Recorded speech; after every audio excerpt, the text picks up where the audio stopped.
남성 한정으로 절대 서로 굽히지 않은 매우 중요한 토픽이 있습니다. 어릴 때 한정인 줄 알았는데 사실 나이 들어서도 몇 시간이나 논쟁하게 되는 역사상 누가 가장 센 싸움꾼이냐의 화두이죠. 김두한과 시라소니, 무하마드 알리와 타이슨, 최근 존 존스와 은간우까지 논란은 영원하지만 메타 산책에서도 나름 기준을 잡아 냉병기 시대 중국 무장들의 무력 랭킹쇼를 4차례에 걸쳐 진행해볼까 합니다. 범위는 춘추 전국시대부터 냉병기의 마지막 전성기 원나라까지이며 순위 기준은 일단 코웨이 삼국지 최신작에 나오는 레전드 고대무장의 무력을 기본으로 합니다. 나름 수십 년간 고증을 한 능력치이죠. 단 2차 창작물 영향이 클 경우에는 리스트에서 제외. 그리고 코웨이는 누락했지만 없으면 안 될 중국산 맹장들은 제가 추가했습니다. 참고로 엄청난 명장일지라도 순수한 개인의 무예와 전투 기술이 기록에 없다면 역시 리스트에서 제외.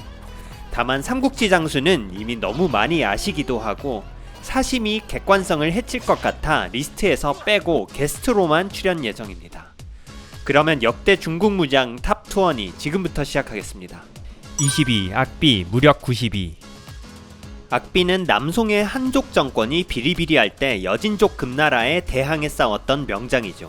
어렸을 때부터 용맹하고 기골이 장대했으며 엄청난 힘을 가졌다고 합니다. 게다가 창검술과 궁술을 각 분야의 네임드에게 배웠는데 특히 활은 300척 밖까지 쏠 수 있는 파워 장거리 궁사, 게다가 본인의 전투 테크닉을 남들에게 잘 접목시키는 타격 코치로서의 재능도 있었습니다. 1140년 언성전투, 1141년 자고전투에서 금나라 기마병의 두꺼운 갑옷을 뚫을 수 있는 신비궁을 부대에 접목시켜 전쟁에서 크게 승리. 혹자는 악비가 여진으로부터 나라를 지킨 한족 버프로 중국에서만 신격화되는 거 아니냐 의심하시지만 사실 조선의 왕들조차 힘겨울 때마다 악비의 정신을 되새길 정도로 한반도에서도 오래된 영웅입니다. 송사 기록만 봐도 한족 버프를 차치하더라도 단순 개인 무력으로 역대 리스트 입성 가능각. 특히 순전히 본인의 용력을 통해 매우 적은 병력으로 대군을 물리친 경우가 많았죠. 1126년 송과 금이 태원에서 전투를 벌일 때 악비는 100여 명을 이끌고 적진을 정탐하러 갔는데 순간 금나라 대군과 맞닥뜨리죠. 송나라 병사 모두 엄청난 혼란에 빠졌을 때 갑자기 악비가 순간적으로 용감하게 소리를 지르며 금나라 진영을 돌진했고 나머지 송나라 군사들도 크게 고무되어서 금나라군을 무찌르게 됩니다.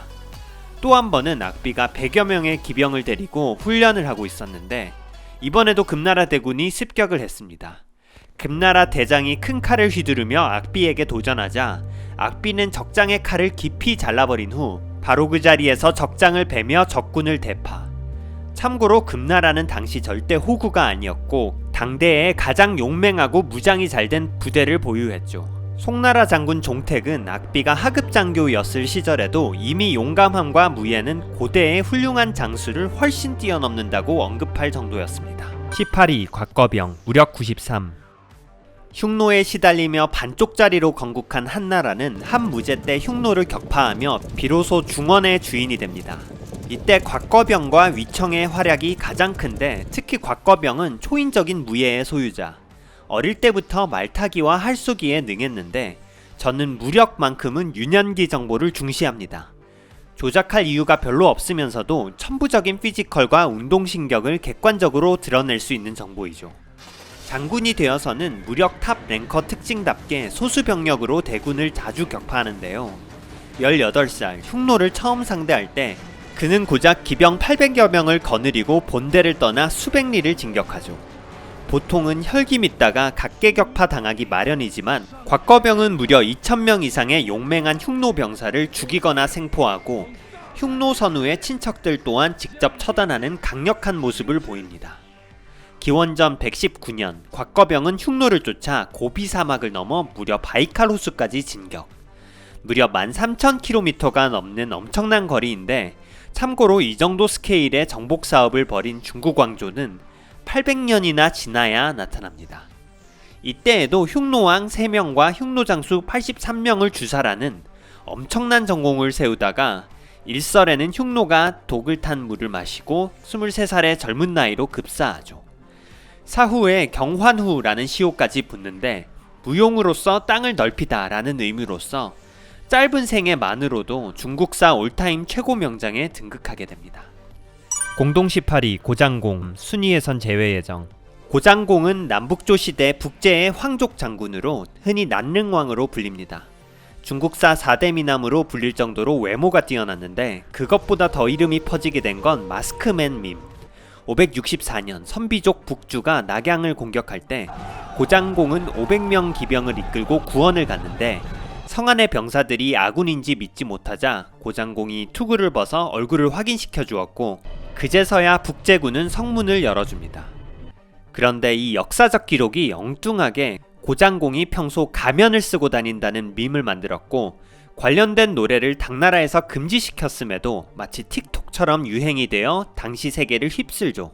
무려 현재까지도 일본 궁중음악으로 전해지고 있는데요.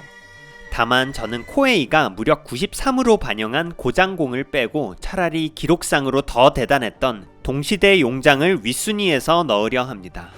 고장공 또한 뛰어나지만 이 리스트에 나오는 다른 괴수들 대비해서는 객관적인 기록이 살짝 약하고 마스크와 외모로 인한 밈 명장 영향을 받은 인상을 지울 수가 없기 때문입니다. 마치 하우돈이 애꾸는 맹장 느낌으로 무려 96을 먹었듯이. 참고로 난릉왕 밈은 천년의 세월을 넘어 2013년 난릉왕이라는 중국 드라마 그리고 왕자영유나 페이트 같은 게임에서 재해석될 정도로 강력한 생명력을 유지하고 있습니다. 공동 17위 이광 무력 94. 여포를 나타내는 표현 중에 비장이란 게 있습니다. 전장을 날아다닌다는 장수라는 뜻인데 사실 이건 삼국지 시대에서도 300년 전 전한의 명장 이광이 원조로 가졌던 닉네임이었습니다. 곽거병, 위청 등 엄청난 장수가 나타나고 흉노를 무찌르고 마침내 중원의 진정한 패자가 되었던 한나라의 최전성기 한무제 시절에서도 기록상 가장 용맹했던 장군은 바로 이광이었죠. 만화 킹덤의 주인공, 전국시대 진나라 명장 이신의 후손으로 집안 대대로 활 쏘는 법을 전수받았다고 하는데요. 이런 스킬을 제대로 전수받아서인지 그는 어렸을 때부터 말 위에서 활 쏘는 솜씨가 뛰어나 흉노족을 많이 죽이고 중랑에 오릅니다. 그는 한 문제를 측근에서 모시며 계속 용맹함을 보이는데 하루는 위험한 맹수를 때려잡았다고 합니다. 한 문제가 이렇게 말할 정도였습니다. 네가 한나라 건국할 때 태어났으면 엄청난 제후가 되었을 텐데 때를 잘못 만나서 너무 아쉽구나. 한 문제의 괴상한 우려와 달리 이후 전공을 세울 기회는 차고 넘치게 됩니다. 한 경제 시절 이광은 기병 100기를 이끌고 치명적인 흉노 스나이퍼 3명을 추격하는데 갑자기 수천 명의 흉노와 맞닥뜨리게 됩니다. 한나라 병사들이 덜덜 떨고 있는 와중에 일단 이광은 100마를 탄 적장을 1.4하여 죽여버립니다. 대장이 죽으면 전군 퇴각하는 삼국지 게임 메커니즘의 현실 반영 느낌이 나죠. 그리고 병사들에겐 안장 풀고 놀고 있으라고 명하며 놀라운 배짱으로 한나라 병력이 여유로운 것처럼 연기했죠.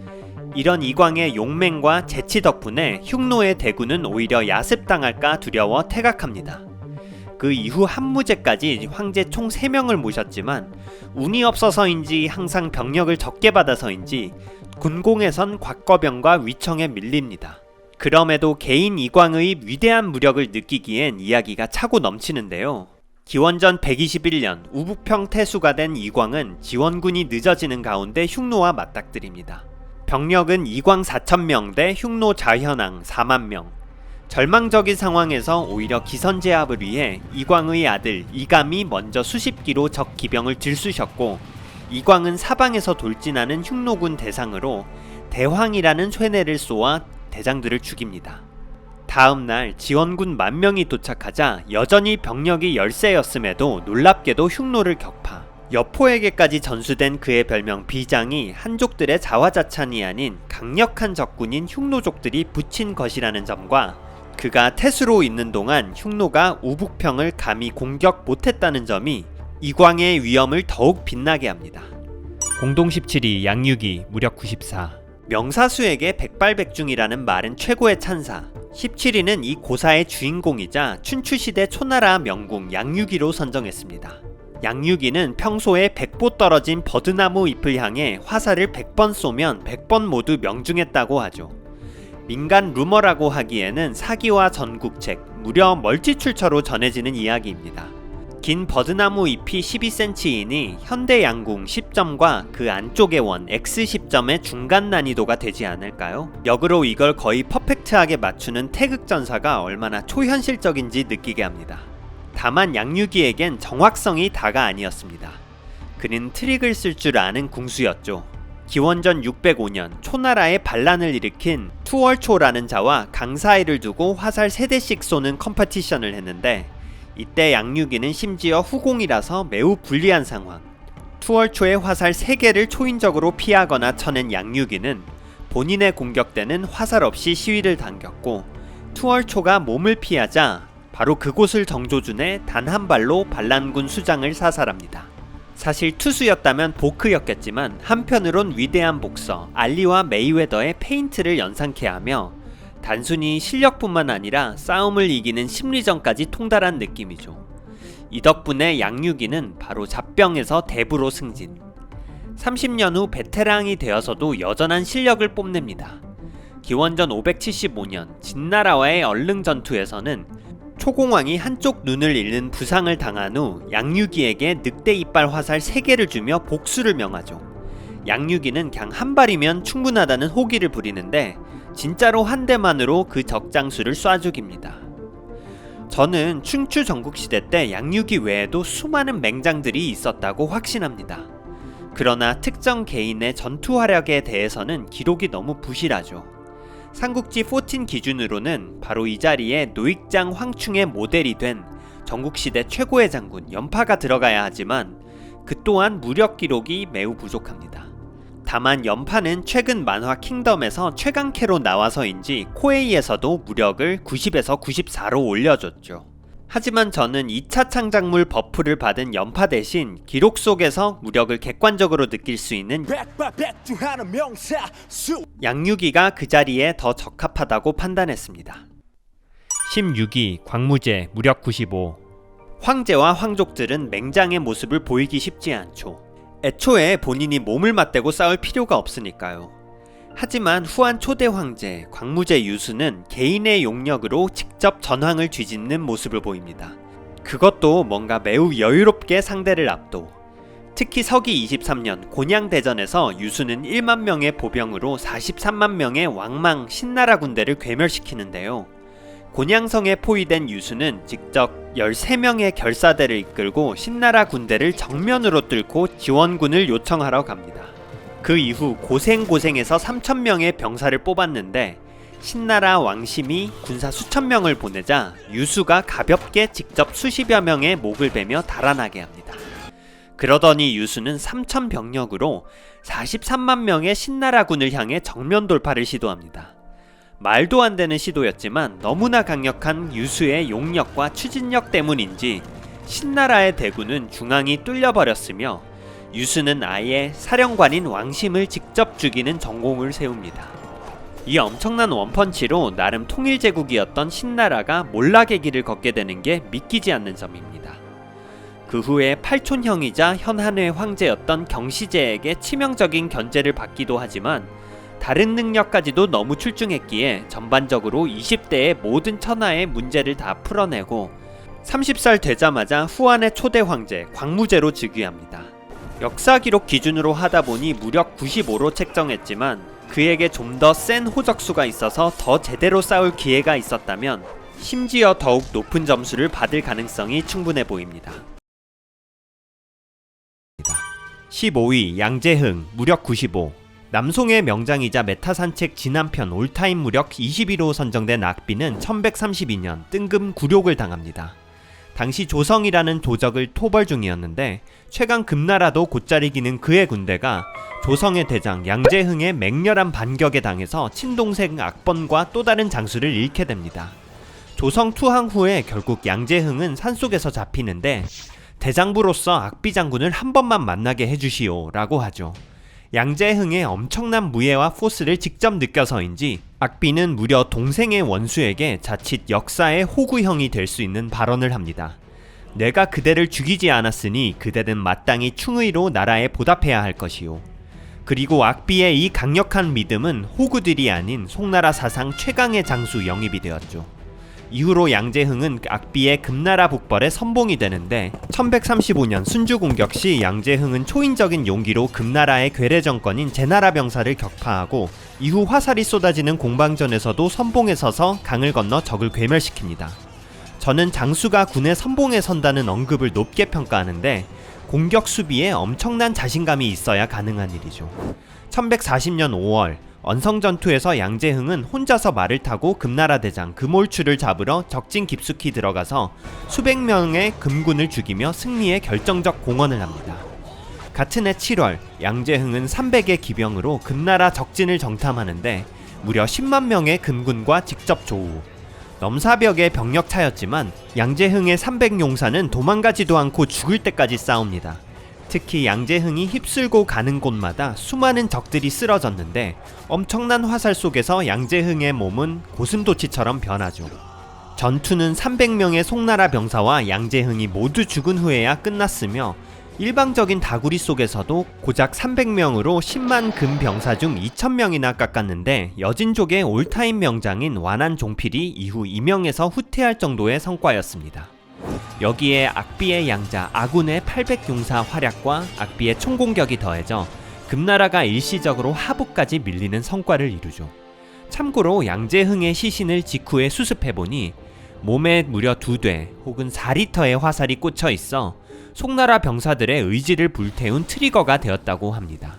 마치 영화 300에 나오는 스파르타의 레오니다스를 연상케 하는 그의 무용담은 청나라 때도 소설로 버즈를 일으키다가 김용의 사조 영웅전에서 양가창법의 창시자가 사실 송나라 양재흥이었다는 내용으로 다시 한번 대중적으로 익숙하게 등장합니다.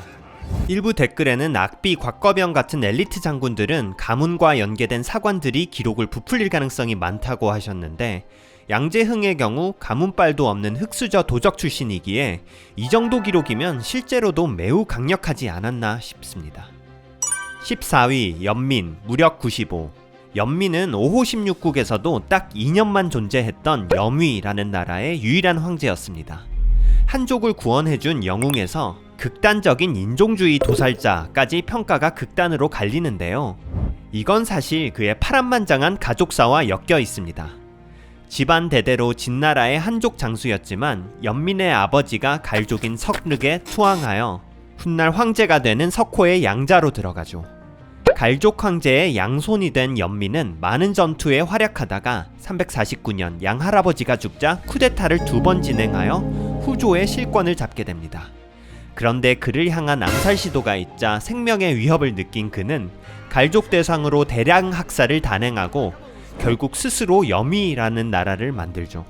엄청난 무고한 희생이 일어나고 이후로 한족도 말살보복이 된다는 점에서 그에게 좋은 평가를 내릴 수는 없을 것 같습니다. 다만 그가 당시 선배로는 관우, 동시대인 공률광 등과 함께 곧잘 거론되는 싸움의 신이었다는 점에는 별로 이견이 없습니다. 그는 뛰어난 전략이나 처세술 없이 오직 무력으로만 정권을 찬탈하거나 수세 속에서도 거의 모든 전투를 이겼죠. 특히 당대 최강이었던 선비족 연나라에서 최고의 명장 모용각이 기병 10여만을 이끌고 염위를 공격했는데 이때 전황이 얼마나 염위가 열세였냐면 연민의 참모들이 전쟁 전에 자살할 정도였죠. 그러나 연민은 고작 10,000명의 굶주린 병사로 10전 10승을 거둡니다. 당대 가장 용맹했었던 선비족의 기병조차도 떨게 만드는 연민의 용력이었죠. 연민은 항상 자신을 돌보지 않고 병사들의 선봉에서 용맹하게 앞으로 돌격했는데 왼손에 쌍임모, 오른손에는 구국을 들고 친히 300여 수급을 베었다고 합니다. 다만 선비의 연환 마방지는 너무나 강력했고 장비로나 수적으로나 매우 부족했던 염위는 연나라군의 협공을 받으며 병사가 전멸되죠. 연민은 이 와중에서도 모용각의 최측근에 중상을 입히고 힘을 다하여 포위망을 뚫고 동쪽으로 도망쳤지만 결국 말이 넘어지면서 생포되어 처형됩니다. 엄청나게 피해를 끼친 적장이었지만 선비족들 또한 연민의 무용을 경외시했으며 그해 사후에 기상이변이 나타나자 연나라 황제 모용주는 죽은 연민이 지금 장난을 치고 있구먼 이라고 하면서 장사를 제대로 지내주고 무도천왕이라는 시호를 내렸다고 합니다. 죽은 적장을 관우 느낌의 무신으로 추대한 건 그만큼 임팩트가 엄청났기에 가능한 것일 겁니다. 13위 영포 무력 96, 순위에서는 제외. 당대를 떠나 역대 최고의 무장 항우. 소설 초안지에는 그와 1대1로 맞서 승부가 나지 않은 자가 있으니 그것은 바로 페이스 타투 갱스터의 원조 영포. 그 영향인지 코에이는 영포의 무력을 96으로 책정합니다. 그런데 애초에 소설 초안지는 완벽한 픽션이고 그 속에서도 일관성이 너무 약합니다. 실제 역사에서는 영포가 그 정도 맹장으로는 나오지 않기에 영포는 리스트에서 제외하겠습니다. 굳이 초안전쟁 장수들을 리스트에 넣어야 한다면 저는 번쾌를 넣을 것 같습니다. 실제 기록상 병사들의 선봉에서 가장 먼저 싸우면서 적들을 격파했다는 구절이 계속 나오는 장수이기 때문입니다. 특히 복양현에서 장한을 공격할 때는 가장 먼저 성에 올라 적군 23명을 죽였으며 성양현, 개봉, 완릉 등을 공격할 때 모두 제일 먼저 성위에 올라갔다는 기록. 하지만 이 기록 모두 유방과 함께 활약했다는 단서 조항이 있어 단독으로 최고의 맹장인지 디테일한 설명이 좀 부족합니다. 홍문연에서 번쾌가 무시무시한 기세로 연회에 난입하자 세계관 최강의 무장 항우도 놀라서 무기를 들려고 했을 정도였다는 실제 표현 속에서 그의 포스와 피지컬도 느껴지긴 하죠. 초한지 한정 세계관이었다면 번쾌가 충분히 무력 98은 찍었겠지만 엄청난 올타임 무신들이 경쟁하는 랭킹표에선 무쌍 기록이 다소 아쉬운 편이라 제외하겠습니다. 13위 설인귀 무력 96. 오래전 이덕화 아저씨가 대조영에서 연기했던 당나라 최고의 무장 설인귀. 사실은 한족의 암흑기인 남북조 시대 이후 당나라가 자랑하는 매우 오랜만에 나타난 한족 슈퍼스타 장군이며 2006년 중국에선 아예 그를 주인공으로 한 설인귀 전기라는 드라마도 제작될 정도였습니다. 하지만 그가 최근에 부각된 건 아니고 그가 살던 당대뿐만 아니라 이후 1000년 이상 동아시아에서 무력을 상징하는 월드스타였습니다. 원청시대 그의 영웅담을 다룬 소설과 잡극이 조선에도 유통되며 우리의 고전소설에도 영향을 주었으며 세종실록 지리지에는 파주 가막산의 산신을 설인귀로 기록합니다. 원래 설인귀가 신라 출신이라는 설정이죠. 한국 사람 다 됐지. 내 부모가 전라도 사람인가? 사실 한국 사람이라는 진짜 증거보다는 그만큼 인기가 많다 보니 부여된 떡밥으로 보입니다. 마치 홍길동의 출신으로 지자체들이 싸우듯 말이죠.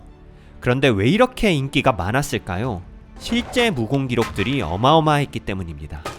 특히 설인귀는 궁술에 매우 뛰어났는데 어렸을 때부터 팔힘이 매우 뛰어났다고 하며 정확선뿐만 아니라 엄청난 파워 아처였습니다.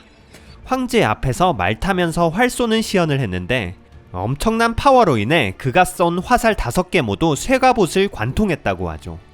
게다가 고구려와의 전투에서도 공을 세우는데 645년 2월 당나라 장수 유군공이 고구려군에게 겹겹이 포위당하자 설인귀는 고작 쫄병 신분으로 창 하나를 들고 무작정 뛰어들어 고구려 장수의 목을 잘라서 말에 걸었고 유군공을 구조하는 무쌍을 보입니다. 같은 해 6월 안시성 전투에서 졸병 신분이었지만 관종이었던 설인귀는 지휘관에게 더욱 어그로를 끌기 위해서 딱 튀는 흰옷을 입고 방천하극을 들고 돌격했는데 그가 적군에 뛰어들 때마다 진형이 무너지는 걸 보고는 당태종은 관직도 없는 말단병사 설인귀에게 장군의 직위를 내리죠. 당태종은 결국 안시성 전투에 깨져서 철수하지만 설인귀를 얻은 게 요동을 얻은 것보다 기쁘다라는 기적의 정신승리를 펼쳤고 설인귀는 그 이후로 더욱 잘나가게 됩니다. 659년 고구려와의 석성 전투에서는 고구려군의 이름 모를 엄청난 스나이퍼가 당나라군의 병사 10명을 사살하자 설인귀가 엄청나게 노하여 말 한 피를 타고 가서 그 신궁을 생포해온 일화도 있습니다. 662년에는 천산에서 철륵 쪽과 전쟁을 벌였는데 철륵이 보낸 수십 명의 대장을 설인귀가 출전해서 홀로 막아냅니다. 그리고 화살을 연속 3발 쏘니 철륵 쪽 선봉장 3명이 그대로 말에서 떨어집니다. 그 후 혼란에 빠진 13만 철륵 쪽이 바로 항복했다는 기록이 있죠. 다만 전술적인 측면에선 약점도 많았는지 토번과 신라에게 대패하고 결국 평민으로 강등됩니다. 그러나 그의 전세계적인 명성은 말년까지도 여전했습니다. 복권 이후 68의 설인귀는 돌궐과 전투를 펼쳤는데 이때 돌궐은 설인귀가 이미 죽은 걸로 알고 있었죠. 서린기가 친히 나와서 투구를 벗고 얼굴을 드러내자 돌걸구는 제대로 싸우기도 전에 무너졌다는 일화가 있습니다. 참고로 그의 궁술 실력은 마치 여포가 백문로에서 화살 명중시켜 유비 원수를 휴전시키는 장면을 연상시키는데, 나관중도 이걸 느꼈는지 소설상 여포의 무기를 서린귀의 방천화극으로 설정한 것 같습니다. 삼국시대엔 방천화극이 없었고 여포는 극을 사용했다는 기록만 있었죠. 설득력이 좀 있는 게 여포 서린귀 페어링은 나관중 편집으로 알려진 수호지에도 등장. 세인귀 곽성, 소온후 여방이 콤비 장수로 나오는데 둘 다 방천화극의 명수로 등장하죠. 여기서 세인귀는 서린귀를 능가한다, 소온후는 작은 여포라는 뜻이죠. 아무튼 연의 여포의 모티브 혹은 평행세계 여포이자 궁술뿐만 아니라 근접전에서도 역대 최강급의 무장 서린귀를 12위로 선정했습니다.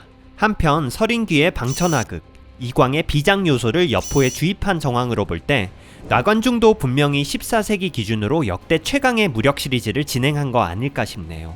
그가 이 리스트를 본다면 어떤 반응일지 참 궁금합니다. 12위 공률광, 무력 96. 공률광은 남북조 시대 선비 한족 공동정권인 북제라는 나라의 고차족 출신 명장입니다. 고차족 혹은 철륵은 현재 카자흐인의 조상. 어릴 때부터 말타기와 무예에 뛰어났는데 말의 얼굴과 표범의 몸을 가졌으며 기사, 즉 말타고 활쏘기에 예술적이었다고 합니다. 무려 17살 때 북제의 창업자 고한에게 도독으로 발탁. 특히 그의 천부적인 활솜씨에 대한 일화가 많습니다. 하루는 고한 아들인 고진과 사냥을 하러 갔는데 공률광은 날고 있는 기러기 한 쌍에 2개의 화살을 쏘았고 놀랍게도 2마리 모두 떨어졌다고 하죠. 또 한 번은 구름 위에 큰 새를 쏘았는데 목 정중앙에 맞아 떨어져서 보니 독수리였다고 하죠. 그 이후로 그는 독수리를 떨군 도독이라는 의미의 낙조도독이라고 불리게 됩니다. 미친 스나이퍼 능력은 전쟁에서도 크게 부각. 17살의 나이로 북주 공격에 참전했는데 적장 막효휘를 화살로 맞추어 포로로 잡습니다. 564년 북주가 북제를 공격하자 공률광은 3만을 이끌고 힘껏 맞서 싸워 3,000명의 포로를 사로잡습니다. 당시 강대국이었던 북주는 이번에는 명장 올스타들과 10만 대군을 이끌고 한 번 더 북제를 공격하는데, 특히 북주의 맹장인 왕웅이 공률광의 진영을 쳐들어왔고 공률광은 병사 1명과 화살 1대밖에 없어서 살짝 후퇴합니다. 왕웅이 너를 잡아 내 왕께 바치리라 라고 도발하자 공률광은 하나 있던 화살을 집어서 왕웅을 맞춰 죽입니다. 적장이 죽어버리자 전세는 크게 바뀌었고 공률광은 북주군 3,000명을 죽이고 병기들을 얻게 됩니다. 이후 약 5년간 그는 초인적인 무력을 바탕으로 북주군을 농락시키는데요. 도저히 싸움으로는 그를 이길 수 없다고 판단한 북주는 스파이를 통해 공률광에게 누명을 씌워서 북제의 마지막 황제 고휘가 직접 처단하게 하죠. 역사상 화살 잘 쏘는 사람은 많지만 공률광은 화살 하나로 커다란 전세 자체를 바꿀 정도의 스나이퍼였습니다. 11위 소마하, 무력 96. 최대의 혼란기에는 많은 맹장들이 강제로 출현합니다. 6세기 남북조 시대에도 마찬가지였는데요. 장강 이북에 공률광이 있었다면 장강 이남에는 소마하가 있었습니다. 그는 532년 양나라에서 태어났는데 양나라는 혼란기에 황하 이남을 정복한 그나마 안정적인 국가였지만 당시 황실은 이미 기운 상태였죠. 소마하는 양나라 수도인 건업에 진입하는 진패선을 막았는데 당시 13살에 단기로 출전했는데도 군중에선 그를 당해낼 자가 없었다고 합니다. 진패선이 결국 양나라 접수에 성공, 이후 남진을 건국하고 황제가 되지만 소년 장수 소마하의 임팩트가 너무 셌는지 그를 영입해 후하게 대합니다. 북제를 공격할 때 그의 상관 후한도가 말에 떨어져 포위당했는데 그걸 본 소마하는 크게 소리치며 홀로 제군과 부딪혔고 제군은 점점 흩어지고 후한도를 구출할 수 있었습니다. 573년 진패선의 조카 진선제도 계속 북제를 공격했는데 이때 10만 북제군의 선두에는 모두 신장 8척의 엄청난 힘을 가진 부대가 배치됐고 그 옆에는 맞히지 못하는 게 없는 서역 스나이퍼가 위치. 남진의 도독 오명철은 갑자기 부하인 소마하에게 부담감 떠넘기기를 시전하죠. 저 서역 장수를 죽여야 적군의 기세가 없어지는데 네가 관우만큼 잘 싸우잖아. 알량 썰듯이 한번 썰어봐. 그리고는 친히 술을 따라서 소마하가 마시게 합니다. 소마하는 술을 다 마신 후에 갑자기 미친듯이 북제의 진영으로 갔는데 서역 스나이퍼가 진영 앞으로 나와 소마하를 쏘려 할 때 소마하는 멀리서 표창을 던져서 스나이퍼의 이마에 적중시켜서 쓰러뜨립니다. 이를 본 북제 선봉의 전사 10명이 덤벼들지만 소마하는 그들마저 모두 쉽게 베어버리고 이내 북제군은 퇴각하게 되죠. 그런데 뭔가 삼국지 연의 장면이 생각나지 않나요? 저는 동탁토벌군 때 조조가 관우에게 술을 권하고 화웅을 썰게 했던 장면이 생각납니다. 나관중이 역사 덕후이자 오마주를 자주 쓰는 만큼 정사 관우와 직접 비견되었던 소마하의 일화를 소설 속 관우에 다시 차용한 게 아닐까 싶은 대목이죠. 다만 소마하는 술을 마시고 간 반면에 연의 관우는 술이 식기 전에 목 따고 오는 스토리로 약간의 변주를 준 것은 아닐까요? 이외에도 577년에 북제 공격할 때도 소마하는 7기를 거느리고 먼저 돌입해 북제군의 큰 깃발을 뺏으니 북제의 병력이 무너졌다는 기록이 있습니다. 이처럼 남진이 북제에 상당히 큰 타격을 준 것으로 보이나 정작 이득을 본 것은 막타를 치며 북제를 정복한 북주였죠. 소마하는 북주와의 전투에서도 12기를 거느리고 종횡무진하며 많은 무리를 죽이지만 그 이후엔 여러가지 얽힌 이유로 동기부여가 다소 떨어지게 됩니다. 결국 북주를 계승한 수나라가 589년 중국을 통일하는데 소마하는 나이가 이미 많았고 북조 사람들의 지긋지긋한 원수가 될 법함에도 수나라에게도 다시 한번 채용되는 놀라운 생명력을 보여줍니다. 이래서 전문성 하나 봅니다. 전문성 있는 사람은 예전에 원수였던 인격이 어떻든 계속 쓰임을 받는 것이 보이죠. 그리고 남북조 시대에서 전문성은 바로 살인 능력인 것 같아요. 이상 15위부터 11위까지를 알아봤습니다. 당신은 삼국지에 어떻게 빠지게 되셨나요? 저는 보통 특정 시리즈에 빠지게 될 때 딱 2명의 매력 캐릭터 때문에 빠진 경우가 많았습니다. 최애캐 한솔로, 그리고 그와 사뭇 다른 루크 스카이워커, 최애캐 스팍, 그리고 그와 다른 매력의 커크 선장의 조합이 각각 스타워즈와 스타트rek에 처음 빠지게 했고 세계관에 깊이 들어간 이후 또 다른 애착캐가 형성되죠. 비슷한 예로 제갈량, 조운, 조조 등에 빠지기 전에 제가 어렸을 때 삼국지에 처음 빠지게 된 단초는 관우와 장비였습니다. 관장 콤비가 거품이라고 주장하는 사람도 사실은 그들 때문에 삼국지에 입문했을 가능성이 높죠.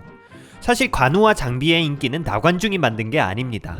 삼국지 시대부터 1000년 넘게 중국인은 관우와 장비를 사랑했으며 각 시대에 엄청나게 강력한 장수가 있으면 관장지용, 즉 관우 장비급 용맹이라는 표현을 클리셰로 쓸 정도로 강력함의 영원한 상징이었습니다.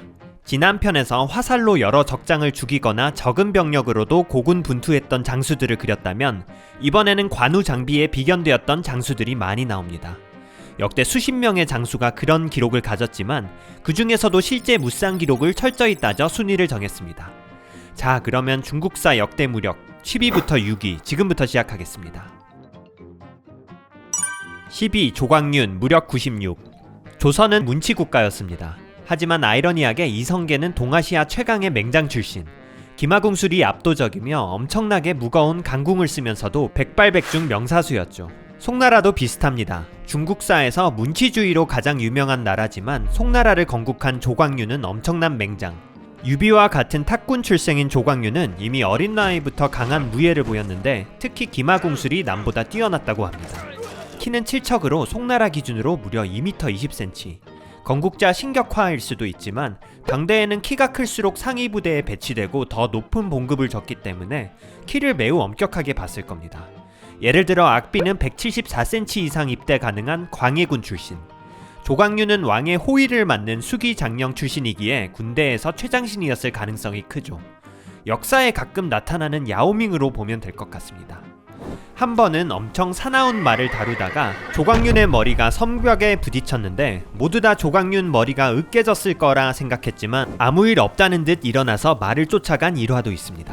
은간우와 우스만급 맷집과 기마궁수를 바탕으로 조광윤은 20대부터 후주 세종의 지휘관으로 남벌에 엄청난 공로를 세웁니다. 954년 북한 요나라 연합군의 협공으로 많은 후주군 병사들이 항복하며 왕인 세종까지 위태로운 상황이었으나 조광윤이 갑자기 필사의 항전을 외치더니 사졸보다 앞서서 적군을 공격. 이걸 또 본 사졸들이 각자 일당백으로 싸우며 전황을 역전시킵니다. 이것이 고평 전투로서 후주와 송으로 이어지는 천하통일 사업의 시작. 956년 봄 회남 공격 시에는 남당의 15만 군사와 붙었는데 남당의 절도사 황포휘가 1대1 승부를 제안합니다. 조광유는 이를 받아들이고는 바로 황포휘의 진영 가운데로 말을 타고 돌진해 머리를 따고 오는 충격과 공포시전. 이후 상주 단련사 요봉까지도 직접 잡으며 전쟁을 끝내버립니다.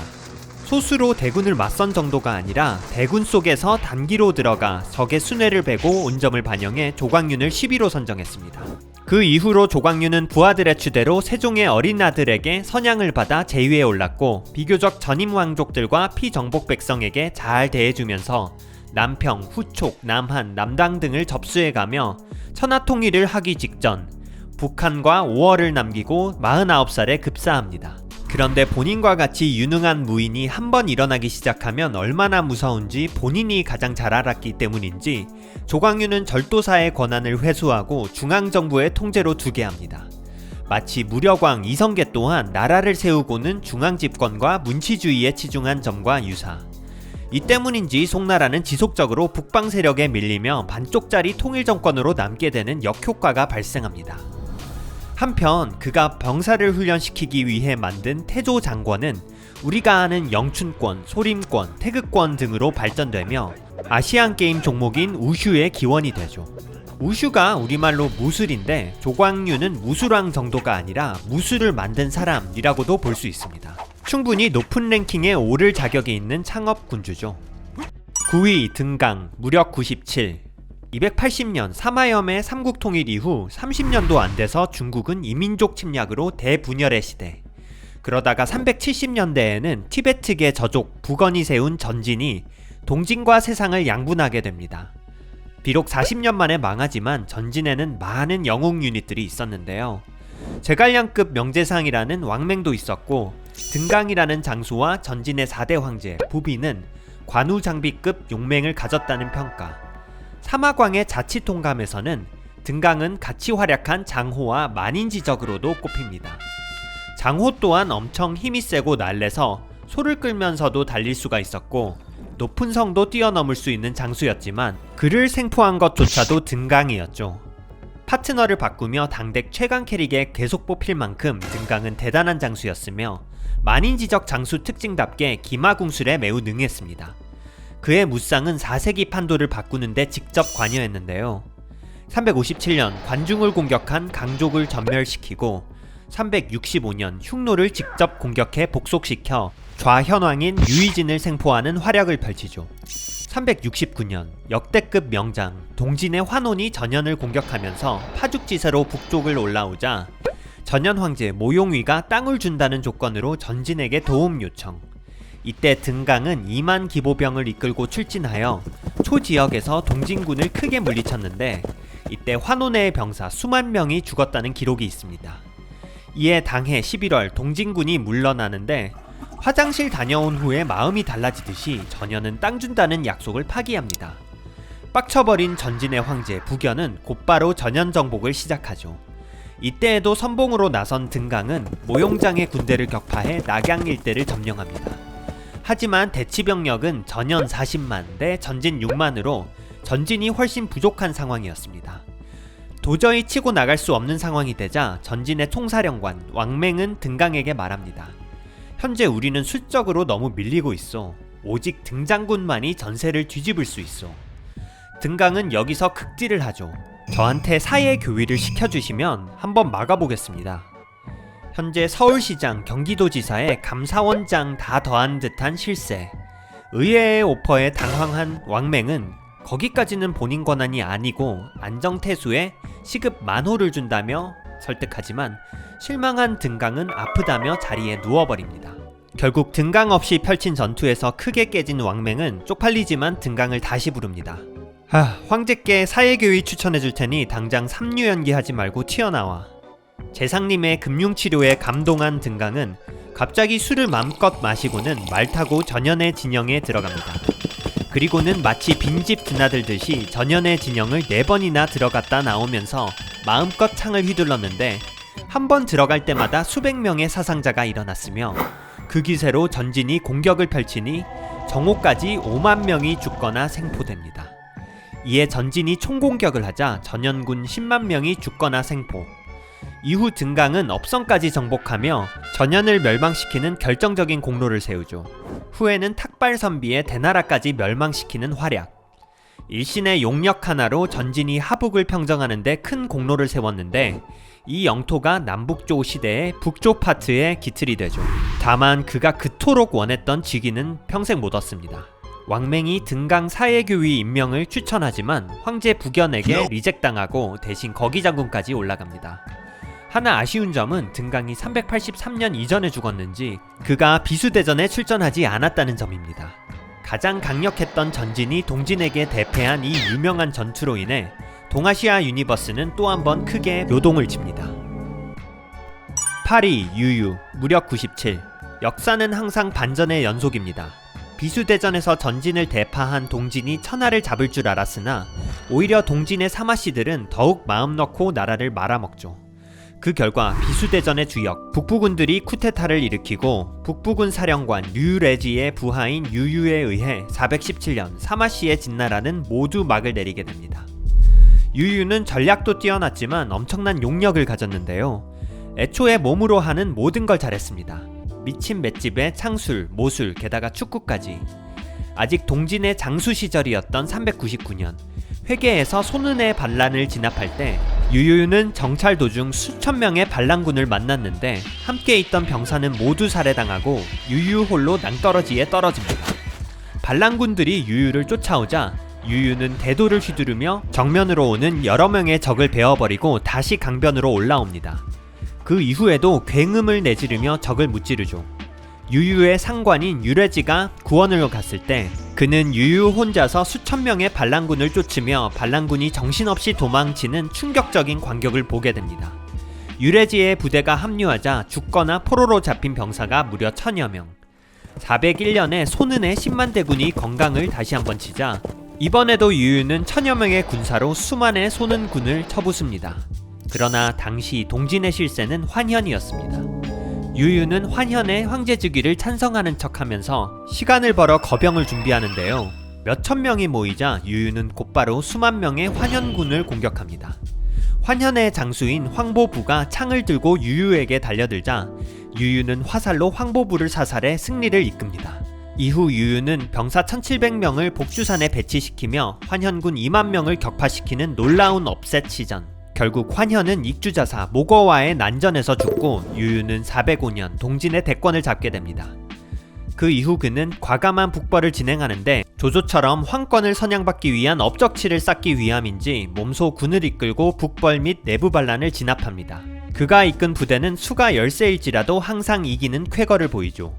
수십 년 동안 4명의 황제를 죽이고 3개의 나라를 멸망시켰는데 강력했던 북위와의 전쟁에도 승리하며 황하-이남까지 차지. 장강-이남이 아니라 황하-이남입니다.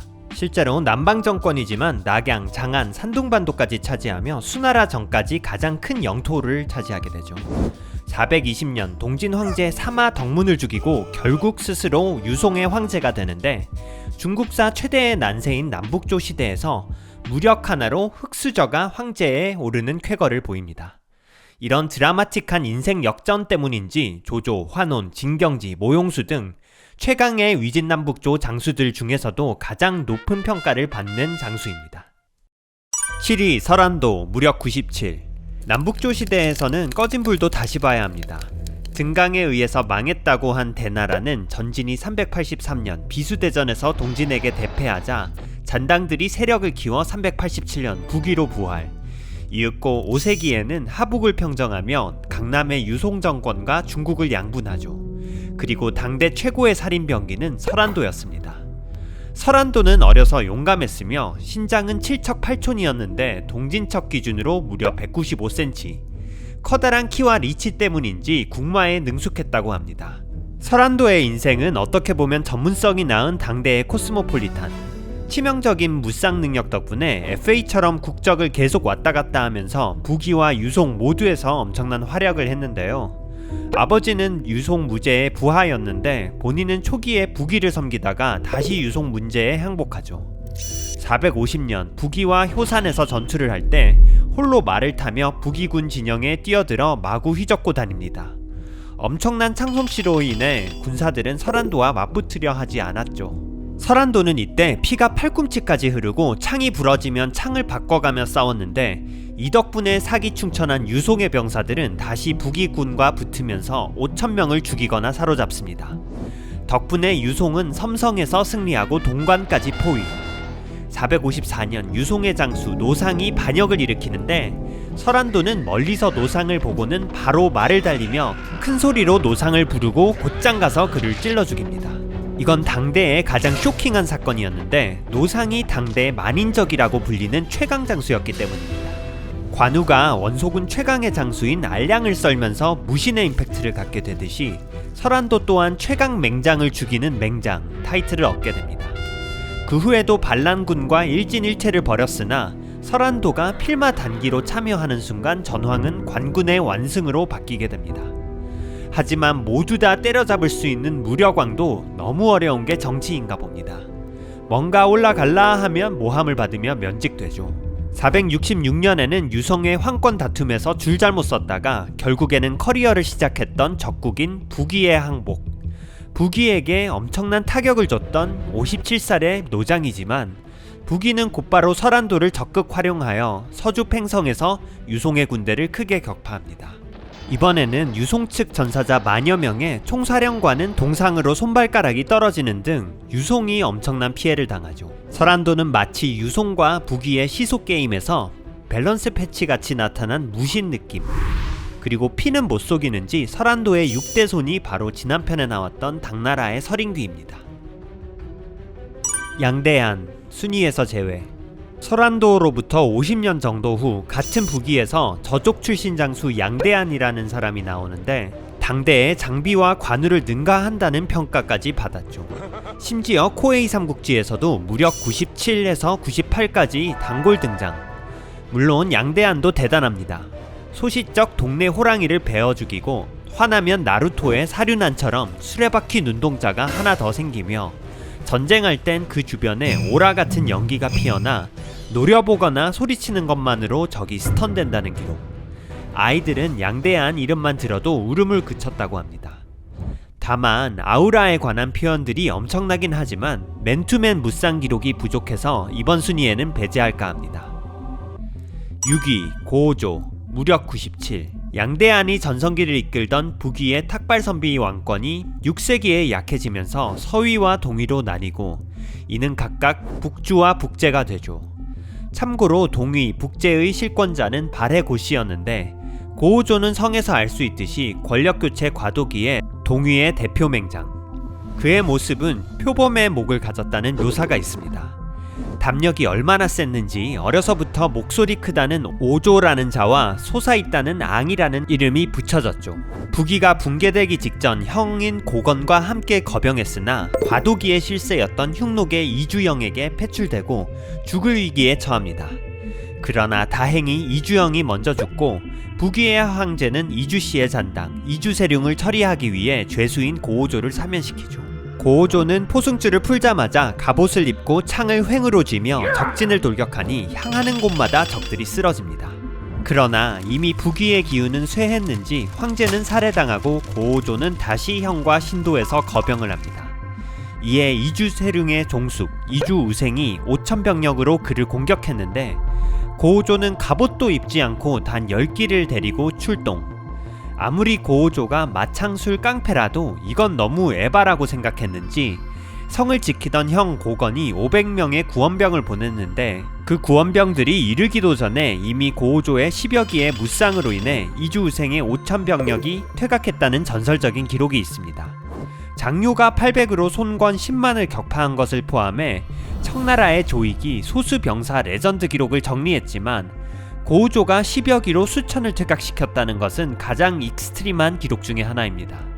기록이 다소 과장되었을 수는 있지만 고오조 자체가 안하무인 성격에 내부에도 적이 많아 사가들이 굳이 조작하여 잘 써주지는 않았을 것으로 보입니다.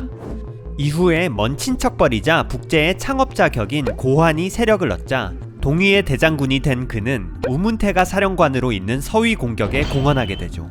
자치통감에서는 고오조의 기마와 창술이 세상에서 가장 전륜해 그 한 명을 좌우 100명이 당해내지 못한다고 하였고, 당시 사람들은 그를 항우에 비교했다는 문구가 있는데 최후 또한 항우와 매우 비슷합니다. 538년 하규 전투에서 동위는 서위에게 패배해서 모두 도망가는데 고오조만이 용감하게 우문태군과 격전을 벌인 후 겨우 포위망을 뚫고 홀로 하양 남성으로 갑니다. 그런데 하양 남성의 장군인 고영락은 평소에 고오조를 재수없게 생각해서 문을 안 열어주죠. 우문태는 당대 최대의 무력왕인 고오조에게 원피스 사황급 현상금으로 비단 1만 피를 심지어 연금으로 매년 준다고 걸었는데, 적들이 고오조에게 쫓아오자 고오조는 말을 돌려 이렇게 외칩니다. 이리 오너라. 나를 죽여서 어서 영웅이 되어라. 마치 항우가 마지막에 외친 호기와 비슷하죠. 그러고는 곧장 서위군 속으로 돌진하여 전사. 얼마나 당대 사람들에게 임팩트가 큰 장수였는지 그가 죽고 나서 사당을 세웠는데 동상의 머리가 계속 갈라져 고치고 다시 만들어도 계속 갈라졌다는 전설이 있습니다. 그에게 원한 많은 사람이 계속 잘랐던 게 안치작전 문득 겁부터 납니다.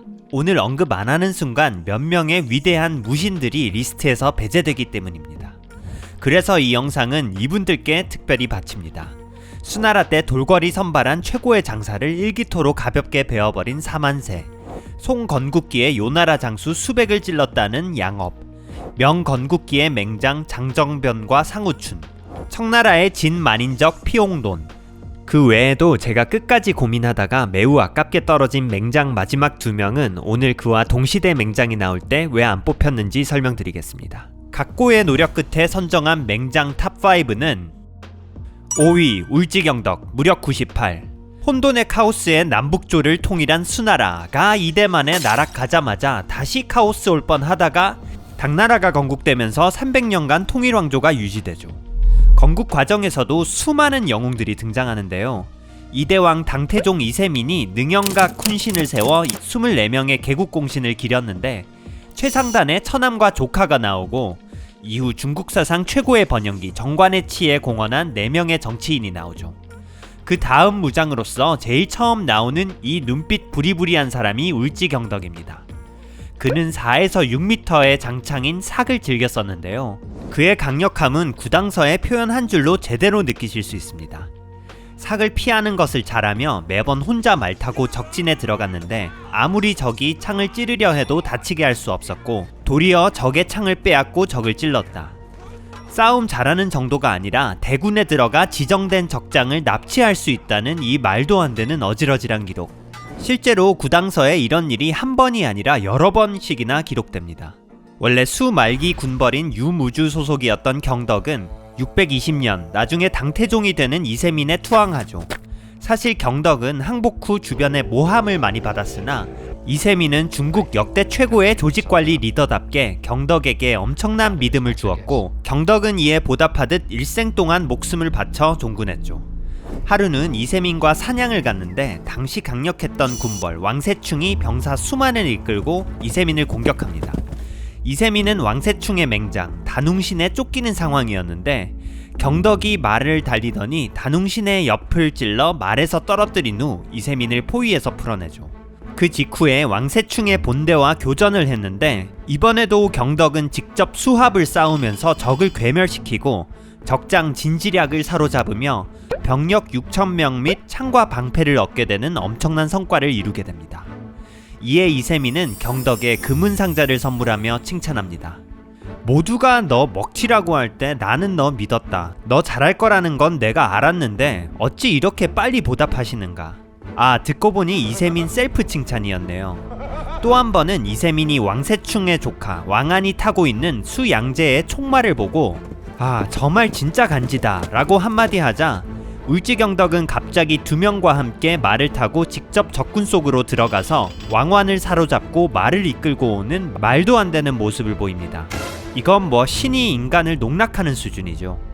당나라를 건국한 이연의 사남인 제왕 이원길 또한 말 타면서 창을 잘 다뤘다는데 한번 이겨보고 싶었던지 경덕과 막대기로 한번 다이를 붙자고 합니다. 이에 경덕은 청컨대 제왕은 나를 끼우셔도 저에게 미치지 못할 것입니다. 제 창에 있는 날만 제거하겠습니다 라고 매우 재수없게 말하더니 이런 말도 안 되는 핸디캡을 안고도 경덕은 이원길의 창을 무려 3번이나 빼앗습니다. 창을 피하는 것조차 어려운 것인데 창을 빼앗는 건 또 다른 경지에 있는 거죠. 무신과 같은 모습에 모두가 탐복했으나 이원길은 심히 수치스러웠다고 하죠. 그런데 이게 엄청난 사건의 복선이 됩니다. 잘나가는 이세민을 담그기 위해 이후 태자 이건성과 제왕 이원길은 경덕을 선물로 회유하며 본인들에게 오라고 하지만 경덕은 거절. 안 그래도 굴욕을 당했던 이원길은 경덕에게 자객을 보내지만 경덕은 이미 이것마저 알고 문을 활짝 열고 편히 누워 자객을 노려봤더니 그 포스에 놀려 자객은 들어오지도 못했다고 합니다. 그러나 두 왕자들의 경덕 학폭은 계속되고 경덕은 이세민한테 당신 형이랑 동생 죽여야 한다고 밤낮으로 스토킹하며 설득한 결과 마침내 626년 태자 이건성과 이원길을 죽이고 이세민이 아버지 대신 제위에 오르는 현무문의 정변을 일으키죠. 경덕은 이 대담한 계획을 기획한 동시에 직접 이원길을 화살로 사살하기까지 한 주동자입니다. 627년 정삼품인 우무후 대장군에 임명된 경덕은 당해 돌궐이 경양을 공격하자 또 한 번 경기병으로 싸움을 걸어 적군 명장을 죽이며 후퇴시키는 활약을 펼칩니다.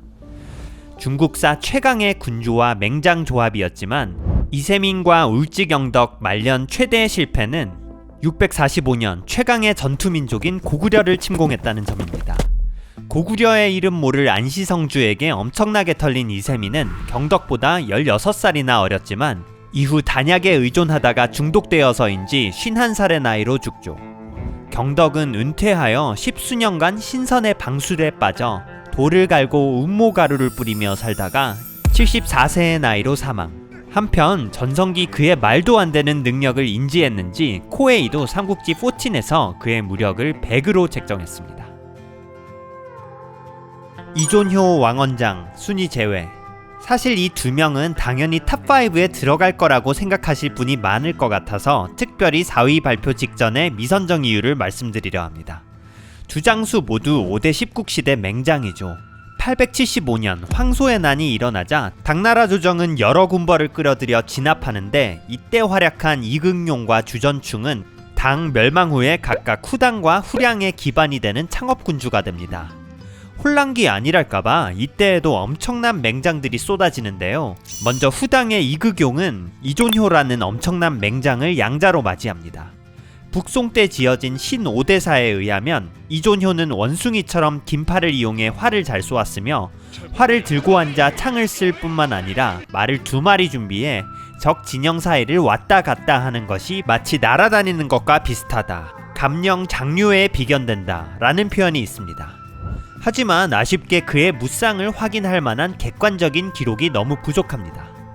그럼에도 이존효 최강설이 나오는 이유는 싸움 실력에 있어 군주는 패왕항우를 능가할 수 없고 장수는 이존효를 능가할 수 없다 라는 말의 영향으로 보이는데요. 그런데 이건 사실 나관중이 쓴 잔당오대연의 라는 소설 속 표현일 뿐입니다. 원나라 때부터 인기가 많았던 이존효는 잔당오대연의에서 세계관 최강의 장수로 그려지며 70년대 홍콩 영화 13태보에서 주인공으로 나오는 등 민담과 문학의 수혜자라고 할 수 있습니다. 한편 당대 주전충의 후량에는 왕원장이 있었습니다. 그는 철창의 명수로 항상 선봉에서 활약했으며 전투마다 군공을 세워 고작 군졸 출신의 개국 후에 봉해졌죠. 유능한 장군은 틀림없지만 그 또한 무쌍 기록이 부족한데요. 나무위키 포함 국내 커뮤니티에는 해당 기록이 돌아다닙니다. 하루 해가 지기 전에 후당의 장수 36명을 혼자서 모조리 쓰러뜨린 적도 있다고 한다. 그런데 이 또한 정사의 기록에 있는 게 아니라 우리 나 선생님의 표현일 뿐입니다. 잔당오대연의에 먼저 나오고 또 다른 나관중 추정작인 수호지에서 송강이 모루전 장청에 감탄할 때 한 번 더 인용되죠. 이 영향 때문인지 김용 선생님 또한 사조 영웅전 신조협녀에서 왕원장의 혼백을 모신 철창묘를 주요 무대로 자주 등장시키며 고대 레전드 무장으로 예우합니다. 아무튼 이존효, 왕원장 모두 유능한 장수이지만 그들이 최강이라는 표현은 나관중 혹은 원의 극작가가 만든 부분으로 보이기에 순위에서 제외했습니다. 오대연의, 수당연의 등은 삼국연의보다도 가공도가 높은 대체 역사물로 보시면 되겠습니다. 그렇다면 5대 10국 최고의 맹장은 누구일까요? 4위 하록이 무력 98. 나무위키 문서는 물론 검색도 잘 안되는 국내에서 매우 생소한 장수인 하록이는 원래 왕언장이 있는 후량군 소속이었습니다. 하지만 동서고금 막론하고 직장 상사랑 트러블은 못 참죠.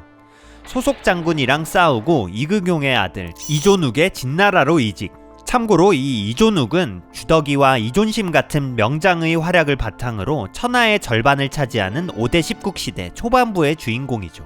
912년 하록이는 주덕이와 함께 연나라의 유주를 공격했는데 연나라의 선정규와 원행음은 둘 다 날래고 용맹한 것으로 유명한 장수였습니다. 그런데 하록이는 홀로 두 장수를 상대하는 기엄을 토하죠. 두 명을 상대하면서도 서로 막상막하로 창을 부딪히는 엄청난 광경에 양쪽 병사들은 넋을 잃어 무기를 내려놓고 구경했다고 합니다. 나관중이 5대4도 능통하니 어쩌면 여포의 1대3 승부의 모티브 아닐까 싶네요. 915년 후량과 전쟁을 하는 도중에 이존욱은 허난성 환하강 유역에서 100기 정도를 데리고 적 진영을 엿봤는데 이때 후량의 장수 유심의 복병에 발각되어 거의 10,000명이 되는 적군에 포위되게 됩니다. 군주가 죽을 뻔한 절체절명의 위기였지만 하록이는 이존욱을 지키며 힘써 싸워 손수 100여 명을 죽이고 몸에 20여 군데 상처를 입은 채 포위를 뚫으며 이존욱을 구출시켰다는 이야기가 있습니다.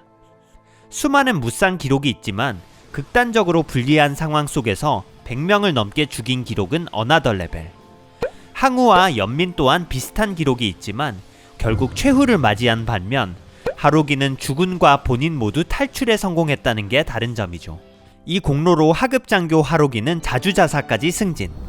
후당이 건국되고 이존욱이 황제를 칭한 923년 개봉에서 후량과 전투를 펼친 하록이는 전투 중에 왕언장을 발견합니다.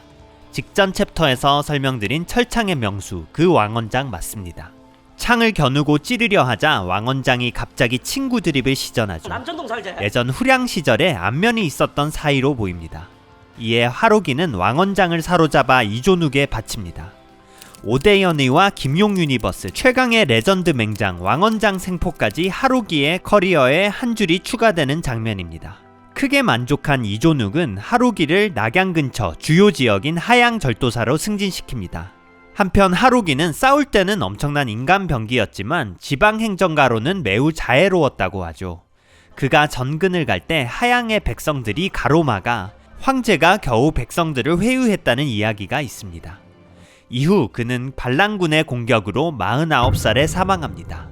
역사적 임팩트는 탑5 맹장 대비 다소 떨어질 수 있으나 수세에 몰린 상황에서 말 그대로 일당백 대결 후 본인과 주군 모두 생존 성공한 하록이의 무쌍 기록은 오히려 가장 빛나는 수준입니다. 특히 사관들이 기록을 부풀릴 만한 금수저 네임드가 아니라 항장, 하급장교 출신이기에 오히려 기록의 진실성이 높아 보여 과감하게 4위로 선정했습니다. 마블 세계관의 토니 스타크는 강화 슈트를 입는 순간 토르와 팔 힘이 비슷해지고 초신성급 공격에 견디는 매우 강력한 존재가 됩니다. 장비빨이라고 말할 수 있지만 강력한 장비를 전투에서 가장 잘 활용할 수 있는 테크닉이 있다는 것 자체로 어벤져스 최고의 전사인 거죠.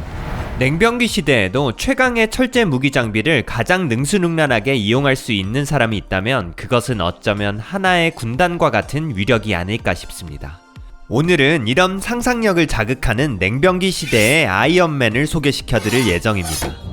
아울러 이 시리즈는 정사 기준으로만 제작했지만 중국 기록 자체가 과장이 많아 믿을 수 없다고 하시는 분도 있었는데요.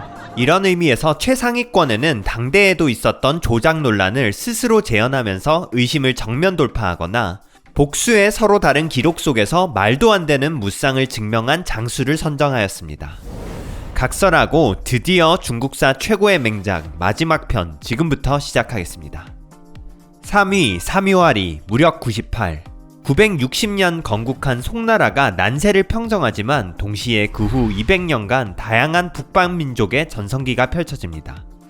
10세기부터 11세기까지는 거란의 요나라가 왕성했고 12세기에는 여진의 금나라가 커지는데요.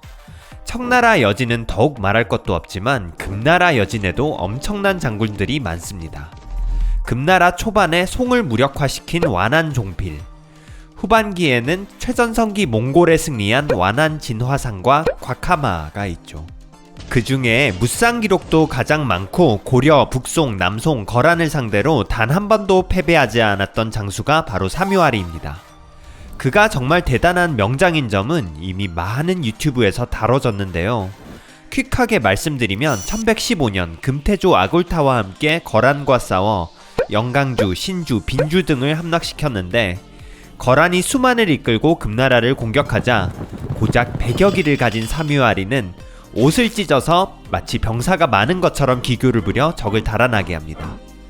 소주와 복주에서 반란을 일으킨 10만 명에게도 10번 싸워서 모두 격파했으며 당시 반란군의 시체로 인해 물이 흐르지 않을 정도였다고 합니다. 그 후 해군왕으로 변신, 거란과 해족이 배 1,000척으로 공격하자 사묘아리는 고작 27척으로 요격해 승리. 이후로도 여러 해전에서 여진의 이순신 장군처럼 활약합니다. 또한 거란 수만 명이 성체를 공격하자 단 800명의 병사로 수만 명의 거란 병사를 성 밑에서 깨뜨리고 적의 추장을 공략해 전멸시키죠. 당시 거란은 대군으로 금나라의 성을 포위해도 사묘아리가 온다고 하면 포위를 풀고 불이 나게 도망갈 정도였다고 합니다. 1125년 요나라가 망하자 다음 타겟은 자연스레 송나라. 1127년 송나라 개봉을 정복했고 그 후엔 수도를 이만으로 옮긴 남송까지도 격파. 특히 사묘아리는 수군 쪽에서 대승을 많이 거뒀는데 1128년 해주에서 남송군 8만, 양산박에서 해군 만여 척을 물리치고 수춘에서는 400기의 기병으로 남송군 수천을 뵙니다.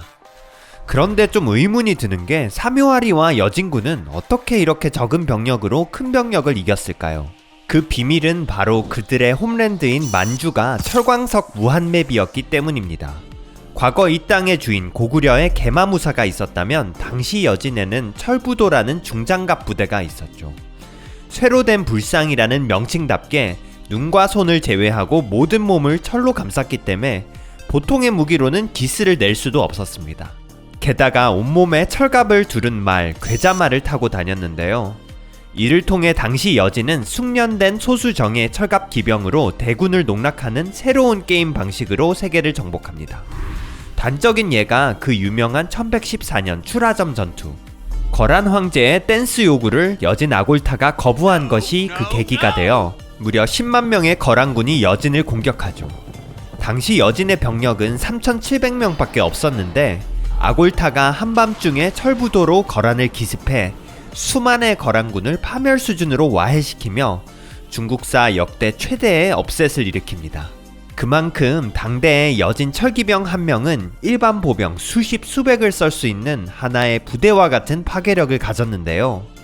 그래서 1104년 1차 고려 여진 전쟁 때 벽등수에서 500명 기병 싸움에서 여진 석전환의 활약으로 고려가 밀리자 윤과는 수만의 보병이 있었음에도 쿨하게 쥐지를 선언하죠.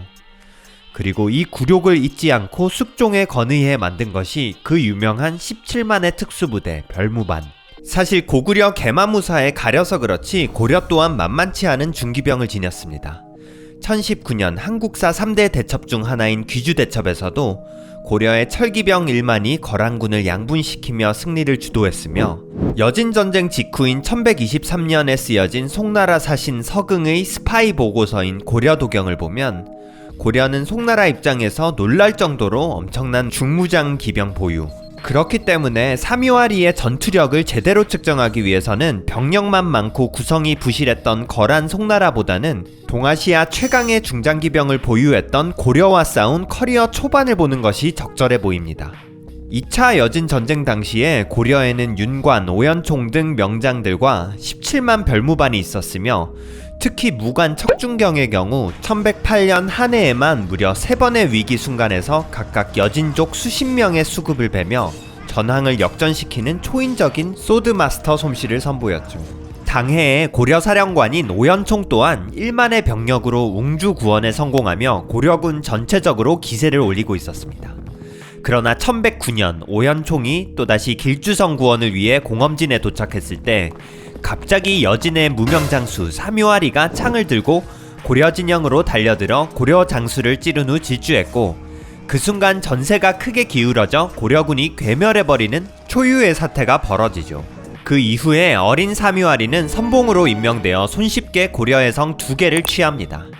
오연총은 이번에 병사 5만을 수습해 성을 수복하려 하지만 이번에는 갈라수의 얼음 위에서 사묘아리의 기습을 받아 전멸당하고, 고려는 다시 한번 병사 7만을 수습하지만 사묘아리가 직접 선봉해서 고려군의 전방을 처참하게 무너뜨리는데, 이것이 바로 갈라수 전투입니다.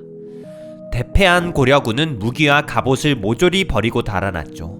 1차 전쟁에서 고려기병을 격파한 맹장 석척환도 사묘아리의 미친 활약에 감탄할 정도였습니다.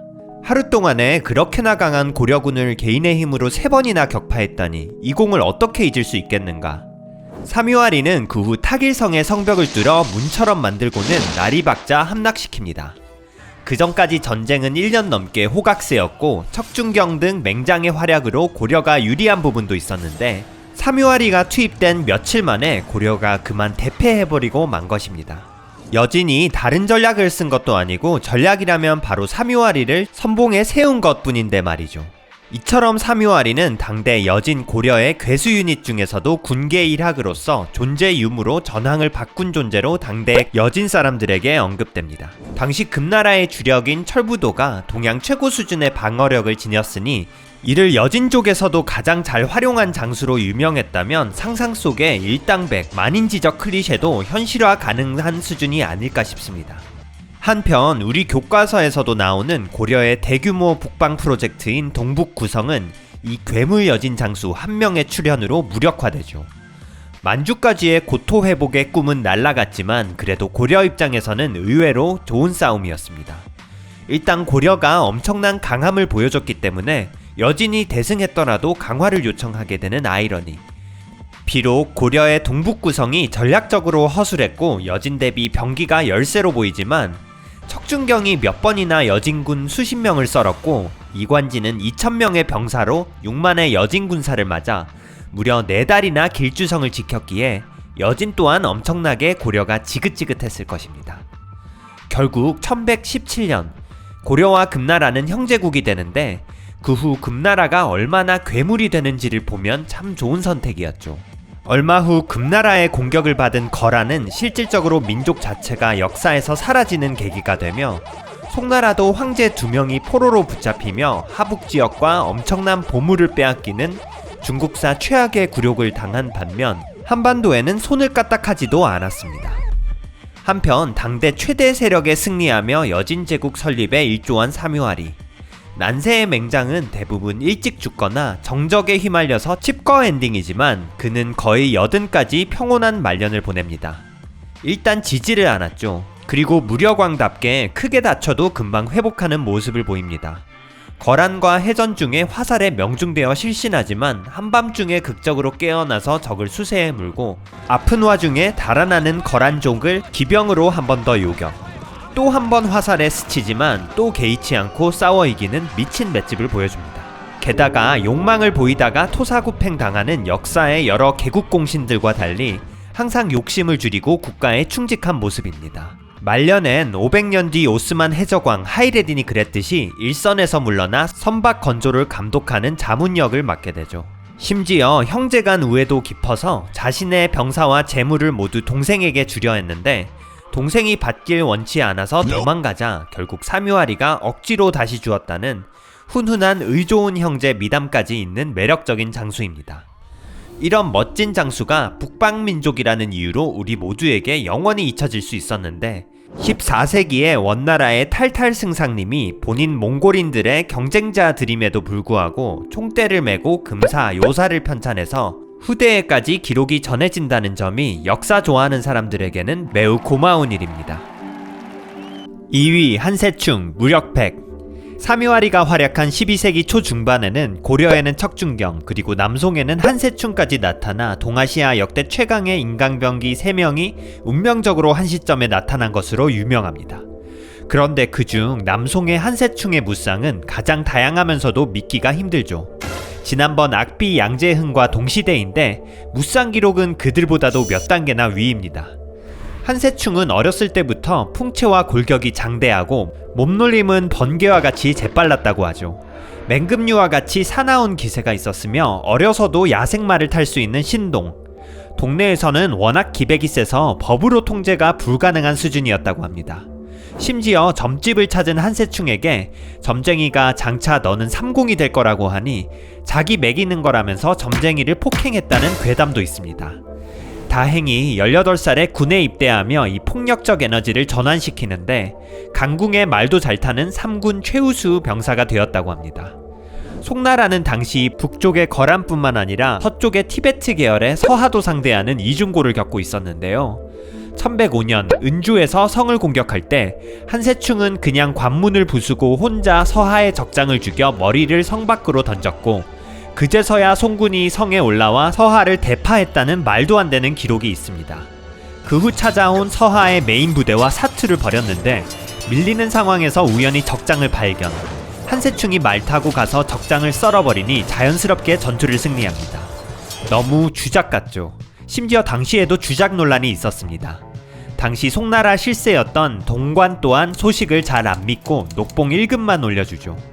오히려 주변에서 더 억울해했지만 한세충은 오히려 담담해했다고 합니다. 또 썰면 되지 뭘. 이처럼 한세충의 일생은 주작 논란을 똑같은 거 다시 재현하면서 증명하는 과정이었습니다. 이어진 전투에서도 한세충은 밤에 성에 올라 2명을 참하고 호성전이라는 서하 장군을 베어 바쳤으며 계속해서 불구체와 장저하라는 곳에서도 직접 여러 명을 참했다는 기록이 있죠.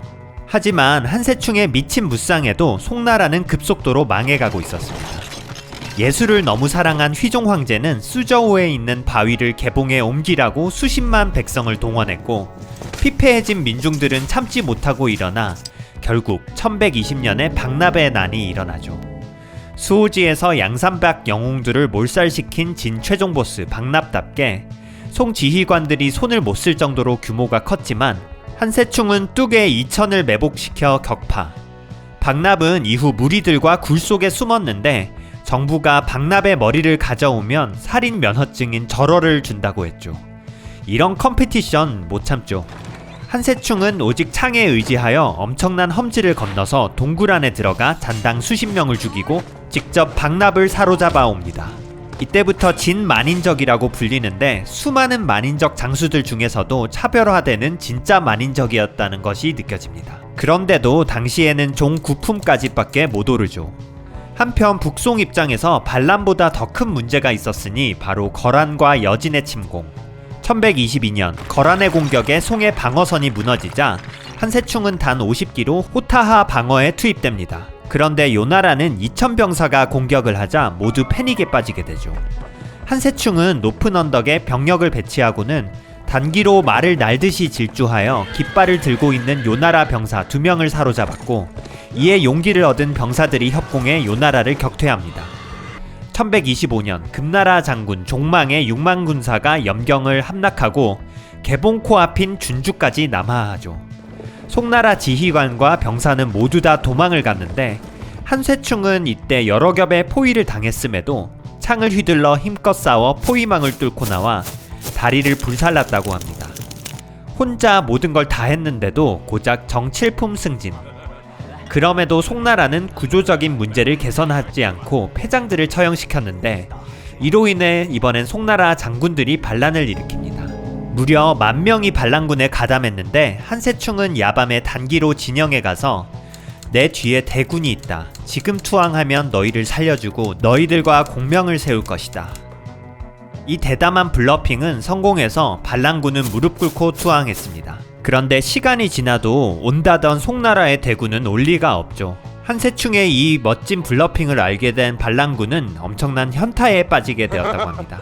1126년에는 마침내 송나라가 금나라에 패해 개봉을 잃고 휘종과 흠종은 여진으로 잡혀가죠. 하지만 이때도 한세충은 조주에서 단 1000명의 병사로 수만 명의 근군과 싸웠으며 눈이 오는 날 300명의 결사대로 적진영에 들어가 미친듯이 썰면서 북송 최후의 승전보를 울립니다. 충격적인 건 뒤늦게 보니 한세충이 죽인 것이 여진족 추장이었다는 사실. 송나라는 결국 황제의 동생 조구를 고종으로 즉위시키며 나라를 재편합니다. 한세충은 드디어 커리어 20년 만에 장성급에 해당하는 정오품이 되어 황제를 숙직하며 호위하는 중임을 맡고 특히 반란군 제압에 혁혁한 공로를 세웁니다. 한편 금나라는 남송까지 차지하려고 재차 하남을 공격했고 남송 조정에서는 수도를 더 남쪽인 호남으로 옮기려 하지만 한세충은 극구 반대합니다. 지금 이 땅이 근본인데 더 내려가면 민심이 반란을 생각합니다. 지금 병사 10만을 잘 나눠서 방어하면 충분히 금나라군을 저지할 수 있습니다. 이후 계속되는 금나라의 공격에 한세충은 몸에 가시나무처럼 화살을 맞기도 했으며 특히 1129년 아골타의 넷째 아들 완한 종필이 수로를 통해 10만으로 침략하자 수춘과 항주까지 함락당하는 대위기를 맞이합니다.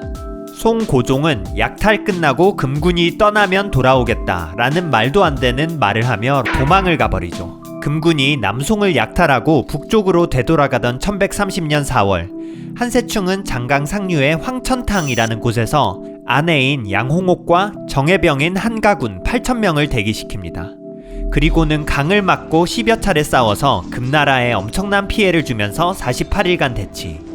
게다가 미리 준비한 쇠밧줄과 갈고리로 금나라의 배를 전복시켰습니다.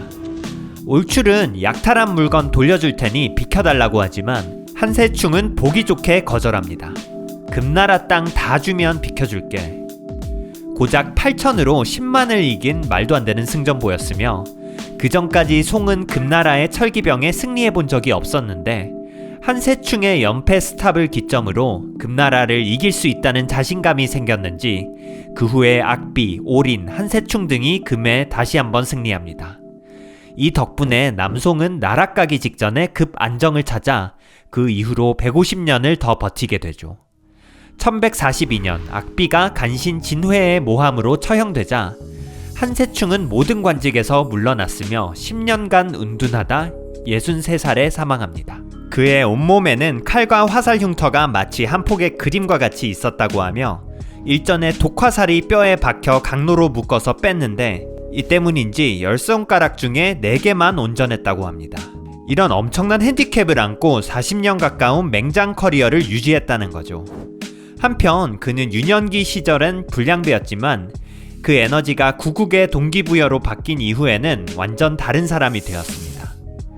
의리가 많고 재물을 경시하고 군에는 엄중하였으며 사졸과 고락을 같이 하였다 라는 평가가 남겨지며 극적궁, 연쇄갑, 산예무, 그리고 말 타고 뛰어넘으면서 활 쏘기 등 송나라의 무술 스킬은 한세충의 방법을 따랐다고 할 정도로 테크닉도 완벽한 맹장이었습니다.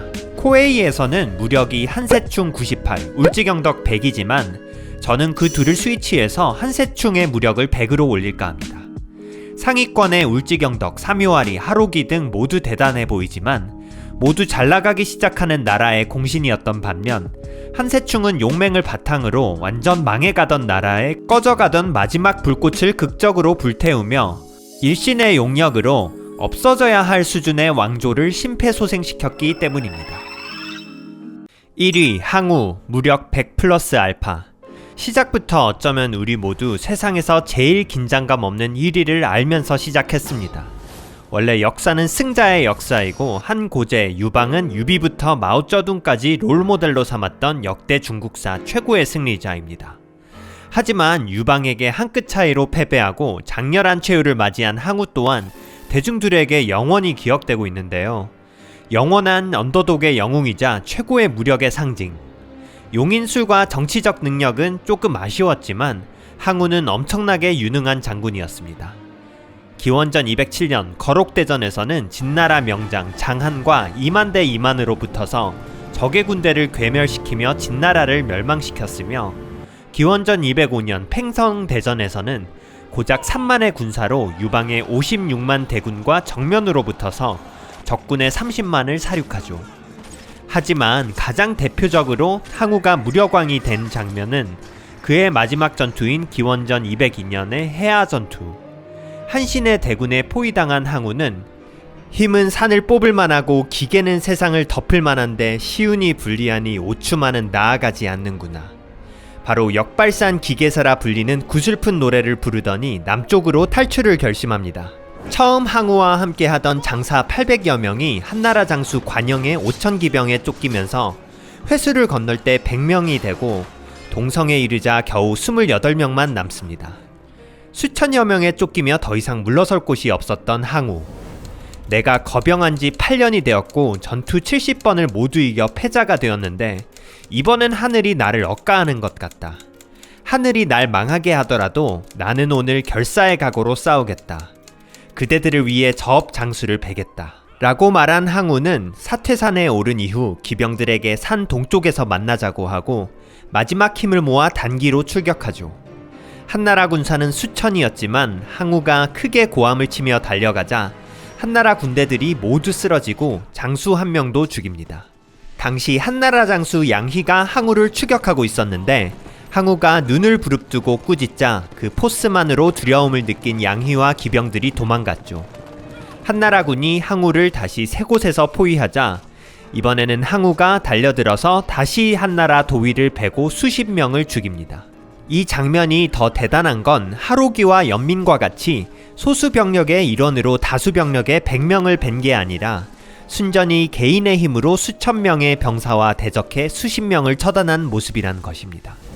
너무 비현실적인 모습이라 민중들의 언더독 신격화 아닌가 싶기도 하지만 제가 항우를 1위로 뽑은 이유는 무쌍 기록들이 시간 순서에 따라 매우 세밀하게 적혀 있으며 그마저 복수사서에 의해 교차 검증된다는 점입니다. 방금 말씀드린 기록들은 항우를 황제급 영웅으로 묶은 사마천 사기의 항우 본기에는 물론 항우를 진승과 같은 도적으로 묶은 반고가 쓴 한서의 진승한적전에도 함께 등장. 게다가 이 기록들은 공자님 말씀 따라 개인의 평가 묘사는 배제하고 최대한 팩트 중심으로 완곡히 적는 춘추필법으로 쓰여졌기에 어느 정도의 신빙성은 확보되는 사서입니다.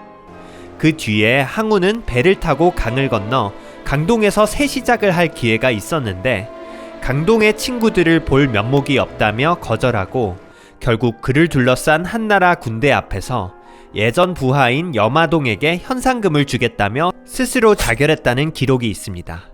그러나 이 부분은 사실보다는 민담에 가까워 보입니다. 한서와 사기의 관영전 그리고 한서 고재기 등 다양한 기록을 볼 때 항우는 강 어귀인 오강까지 갈 수 없는 상황이었으며 동성에서 관영수하의 수천 명 병사에 맞닥뜨려 5장수에게 최후를 맞이한 것으로 보이죠. 역대 최강의 언더독 영웅의 아쉬운 말로를 조금 더 호쾌하고 여운이 남게끔 민중들이 멀티버스 엔딩을 넣은 것으로 보입니다. 하지만 이 정도의 작은 디테일 변화는 영원한 무력왕의 상징인 항우의 위대함을 전혀 희석시키지 않으며 이후 항우는 후대 장수들과 잘 비교조차도 되지 않는 넘사벽 무력 넘버원의 영원한 존재로 남게 되죠.